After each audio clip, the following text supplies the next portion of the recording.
Hi friends, welcome back to our mini vlog. ఒకడు మెడ కోసుకుంటే ఇంకొకటి తొడగోసుకున్నట్టు అయింది నా పరిస్థితి ఈరోజు.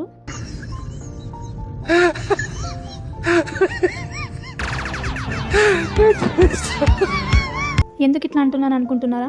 ఏం లేదండి, నేను ఎప్పుడు బోండాలు చేయలేదు. ఒక వీడియో అయితే చూసినా, దాని ప్రకారంగా చేస్తే మంచిగా వస్తాయేమని అనుకొని సేమ్ ఆమె వాళ్ళు ఏదైతే టిప్స్ చెప్పారో దాని ప్రకారమే చేద్దామని అన్నీ పర్ఫెక్ట్గా చేసిన. నేను అసలు ఇలా అవుతుందని మాత్రం అస్సలు అనుకోలేదు.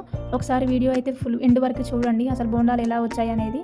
నేనైతే ఒక గిన్నెలో 1 కప్ కర్డ్ తీసుకున్నాను. దాంట్లోకి సాల్ట్, సోడా, జీలకర్ర, 1 టేబుల్ స్పూన్ ఆయిల్ వేసాను.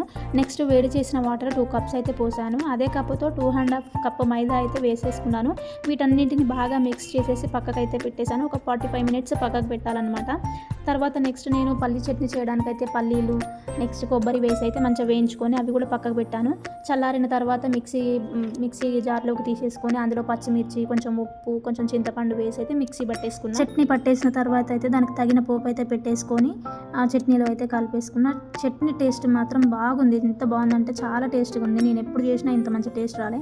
కాకపోతే బోండాలు అయితే ఎలా వచ్చాయో ఒకసారి చూడండి. అసలు ఏం జరిగిందంటే ఆ మెజర్మెంట్స్ ప్రకారం అయితే నాకు ఆ కొలతలు కరెక్ట్ అయితే సరిపోలేదు. అందుకే పిండి అయితే మొత్తం లూజ్ అయింది.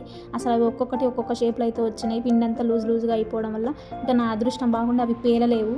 అసలు రాని దాంట్లో చెయ్యి పెట్టకూడదని ఒత్తిగానే అంటారా, అనవసరంగా చెయ్యి పెట్టిన అనిపించింది.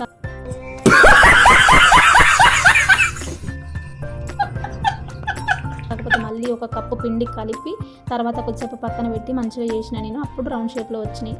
ఇంతకు నేను చేసిన బోండాలు అయితే ఎలా వచ్చినాయో కామెంట్ చేయండి ఫ్రెండ్స్. బాయ్ బాయ్, సబ్స్క్రైబ్ చేసుకోండి.